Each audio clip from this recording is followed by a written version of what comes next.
All right, and kind of in regards to engaging shopping experiences, how are you guys thinking through create or recreating in-store experiences online today?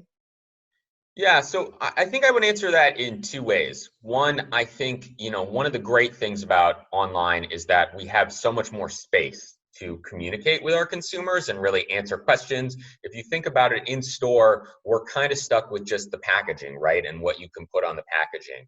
Whereas when we think about, a good PDP, you're able to answer and show the consumer so much more. So I think in some ways, we're not necessarily trying to recreate the in-store experience. We're trying to really enhance it and really drive, like go above and beyond, with the information we're about to get to. So I think that's a key thing. But I also think the discipline that we try to bring to and think with our PDPs and pages is you're still dealing with a tight time window, right? If you think about, every second it takes a consumer where they're confused at shelf and don't know what they're going to buy, they might just walk away from the category or not buy your product.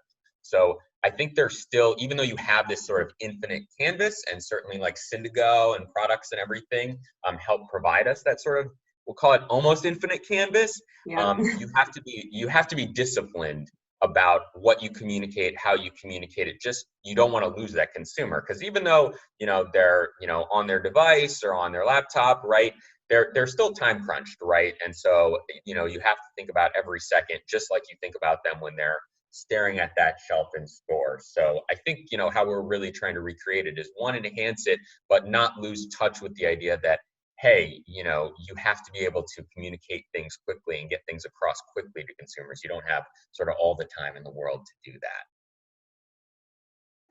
Can you kind of talk and walk us through, like, what are the most important features in a PIM for Church and Dwight?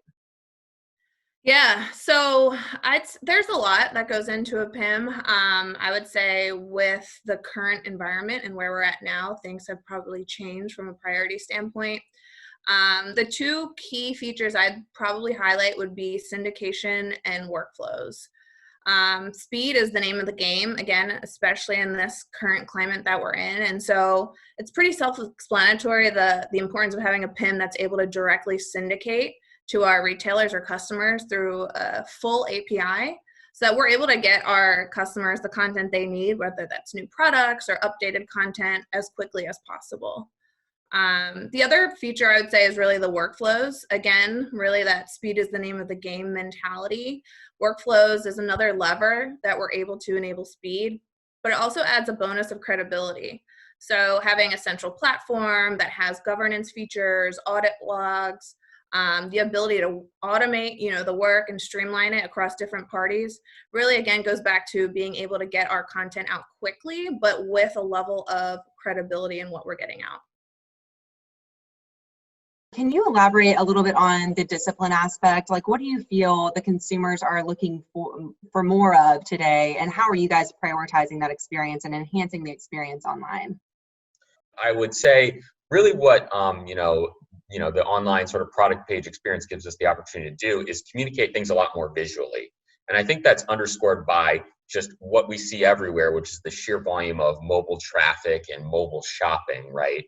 And consumers needs to be able to get stuff across to them, but on a very small screen, right? You don't have all the space you might have sort of on a desktop or laptop screen. So I think that ability to quickly be able to communicate visually, whether it's a benefit of the product or sometimes how to use the product, because you also have to think, when somebody's looking at this, if I don't give them the right information about how to use a product, well, they could come back a week from now and give me a terrible review on the product, and it could be like a user error or confusion point.